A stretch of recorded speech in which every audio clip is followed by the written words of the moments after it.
Hi. Hi. Welcome in. Oh, hi. I'm Annie Redbird, and I'm here with my friend the mosquito. But I'm here for take 3 of my Goodbye Garden series. The long view, the deep voice, and we're in my swing. I have Japanese maple behind me and glorious oak leaf hydrangea. Oh, those leaves. You can see, maybe, buds are emerging. And we're in my swing, which I'll show you that view maybe at the end if I recall. But Goodbye series number 3, Goodbye Garden series take 3. I was talking with a couple of Redbirds, clients, friends, compatriots today about sort of the long view and how landscape,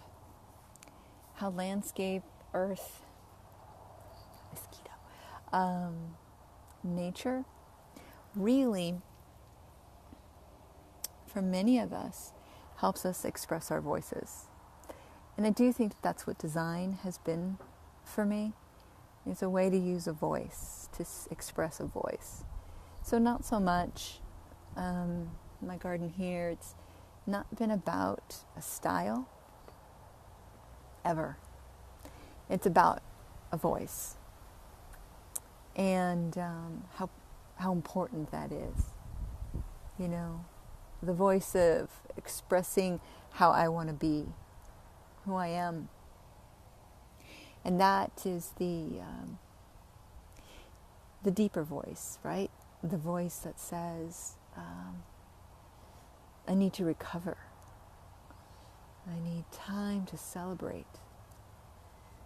It's the long view of life, you know, the voice that we're challenged to use to say, this is not okay, this is amazing.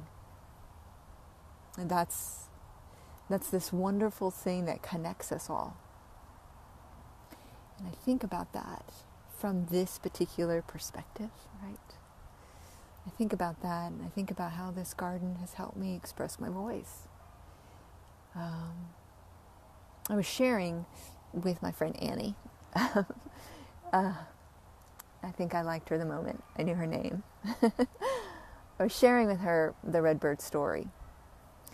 And for those of you that watch this in the replay and are watching live, you know, the Redbird, for Redbird Restorative Gardens, of which I am the steward, the ambassadress for, it's my business, yeah.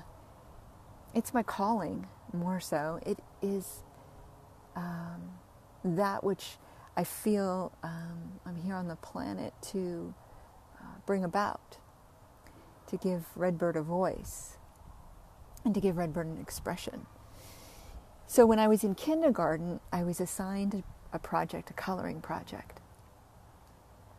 And I had come in late into kindergarten, and Mrs. Lappin sat me down at the little table in a little chair, and she gave me the coloring project that we would do show and tell for later. And I finished my coloring, went outside to play with everybody, and came back in, and we did our show and tell, standing in a circle. So here we are, my swing, which is a circle. So we all held up our mimeograph. For those of you who know what that is, rock on with your generational self. For those of you who don't know what a mimeograph is, it's a copy, and it had an outline of a bird, and we all were to color our birds in, and we were doing our show and tell. We all held them up, you know, in front of our hearts to show each other. Now, mine was laughed at. I can remember the kids pointing at mine and laughing at mine, and it's because it was red. Everybody else's bird was blue. All those kids had sat at the table together and colored their birds. I had sat at the table by myself, colored mine red. And being the highly sensitive individual that made me cry, you know? Not feeling like I was like everybody else, or that I had done something wrong.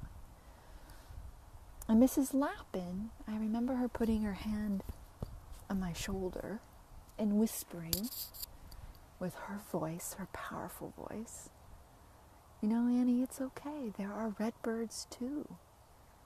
So that acceptance that I could be in the circle and express who I am. I could use my voice, my creative voice. And that's what this garden has helped me do. And to be the voice for those that I work with when maybe words just aren't available. Is to do that with nature, is to use nature and elements to say the things that are challenging to say or to put into words. So a translator, you know, a translator for my fellow redbirds or purple birds or polka dot birds or whatever. So it's this idea, it's this beautiful idea that in the long view, the long view, which is what this swing is in my garden. It's at the terminus, at the very back end of our property here. It looks across the landscape and all of the different bits of my voice that I've shared here. It's the long view of my deep voice, my deep voice. Thank you, Christina. Thank you, Christina. So as we celebrate my goodbye to this garden, I just wanted to offer you that thought about voice. And our voices aren't always said here. That our voices are said using our environment. That nature helps us with that deep and sacred communication. And reflecting back that which we need to say. That we deeply need to say. So, dear Redbird, thank you for joining me here in my big swing.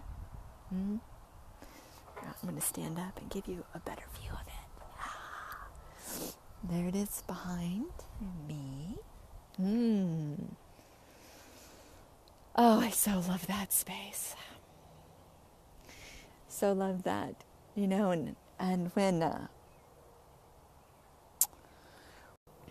when Steve and I were experiencing connection issues, it was the fall, and I found Steve here